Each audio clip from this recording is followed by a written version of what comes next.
Alright guys, it's my first time doing this kind of video, so I want to talk about the past week and all the events that happened because I promised a friend I would do a video like this.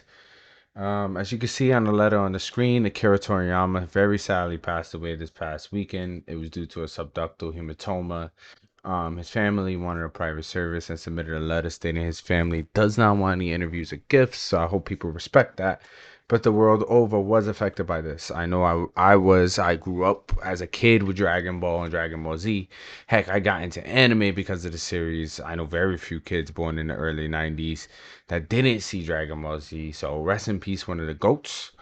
As one of my closest friends says, he was the ambassador of the East to anime culture, and he very much inspired other anime because I implore people to go check out the written letters from Oda, creator of One Piece, Kishimoto, creator of Naruto, even the creator of Bleach wrote a very heartfelt letter. It was so much outpour on how he inspired all of them to make their own animes, and it's just a really awesome thing to see. In other news, I want to go ahead and talk about Nintendo. Nintendo's been in the news a lot lately. For one, if you notice from this article over on PC Gamer, it looks like Nintendo is suing Yuzu. So Yuzu, if you don't know, is a Switch emulator. Yuzu actually settled, and they settled, as you can see, for a very large amount of 2.4 million. I couldn't exactly remember the amount, so I had to pull up the article. But the surprising part of all this is it also affects Citra.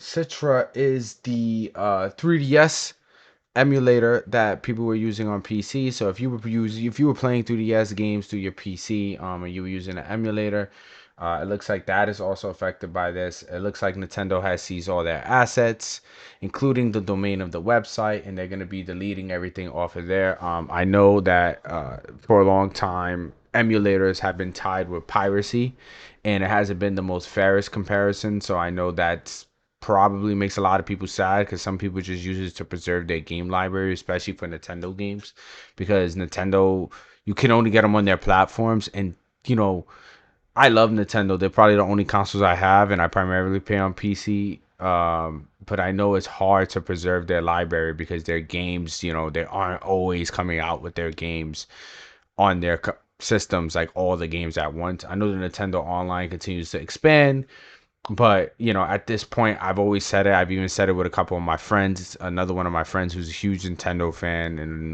loves some of their games is that they do need a hardware refresh. This is not just because of FPS, but because games are becoming so much more demanding. But that's a topic for a whole nother video if I decide to do another one. But apparently, the Yuzu emulators, the creators of it, and the ones who own the domain site, a lot of this has to do with piracy. If you look here, they in this little section of the article, they write, we have come to the decision that we cannot continue to allow this to occur. Piracy was never our intention, and we believe that piracy of video games and on video game consoles should end. Effective today, we will be pulling our code repositories offline, discontinuing our Patreon accounts and Discord servers, and soon shutting down our websites. We hope our actions will be a small step toward ending piracy of all creators' works. So yeah, and they got to pay 2.4 million. Sheesh, that's a lot of money, but if piracy is something that's being running rampant and your emulator is promoting that, because I heard from certain videos, Digital Foundry, other videos, that in their Discord it was being promoted piracy to some sort. Yeah, it's not cool. And I know Nintendo confirmed a large amount of legal downloads for Tears of the Kingdom. I'm not surprised. And another thing with the timing of this lawsuit is that it comes at, a very funny time with the new Switch being talked about possibly coming on the horizon. So, yeah, I implore everybody to go check that out. I'll put the link to the PC Gamer article in the description. Nintendo did go ahead and bring out some good news though out of everything. If you see here, They released a video announcing the next Mario movie alongside Illumination. I'll put this in the description also. They announced this on March 10th, which is Mario Day. You get it, MAR for March, and then 10 to 10th for Mario. You know, you get it. It was great. I'm dad, so I love those kind of dad jokes. But yeah, as you see, they come all but confirm. I'll skip to a little bit ahead so you can see the clips with the Illumination head that they got a new movie on the horizon. Yeah, it's pretty awesome. The captions suck. They should work on that.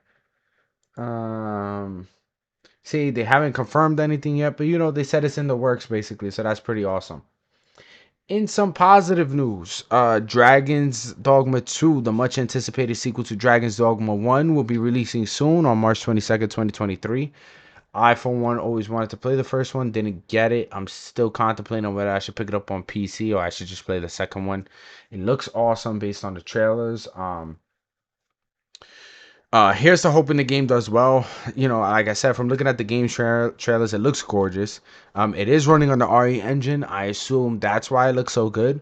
It will be Capcom's first $70 game for this new, you know, horizon of games that are coming out. So I'm assuming it's going to be filled with content. I hope so for that price, but we're just going to have to wait and see. I implore everybody to go check out the IGN article, which I'll post in the description. They talk about everything that they know about the upcoming Capcom Fantasy RPG, including some trailers. Um, if you haven't seen it yet, I implore you to go check it out. Capcom did also release their first teaser for Akuma in Street Fighter 6. I implore people to go check it out. It is a quick little teaser. I won't show too much because I don't want to ruin it. But yeah, Akuma is there. He's coming to Street Fighter 6. It looks like they also gave a release date for it. Is, well, not a date, but around the time, spring 2024. So I implore you guys to go check that out. It's gonna be pretty awesome. I think it's gonna be awesome. Akuma's always been a cool character in the Street Fighter series, even if he is a pain to deal with playing against.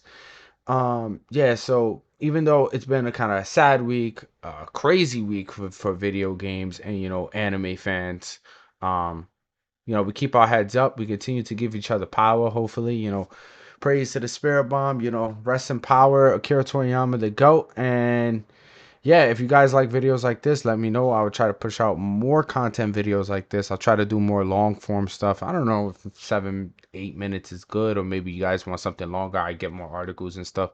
Just wanted to do this very briefly. I did promise a friend, and yeah, follow me on Twitch at twitch.tv/rabbitxp. Come check me out. I don't know, my YouTube channel, as you see here. If you saw this video, I wouldn't mind to subscribe if you can. It'll help the channel. And yeah, for all my gaming dads, rock on. For all my gamers, you know, go, go, go, go, rock on. This is awesome. Later.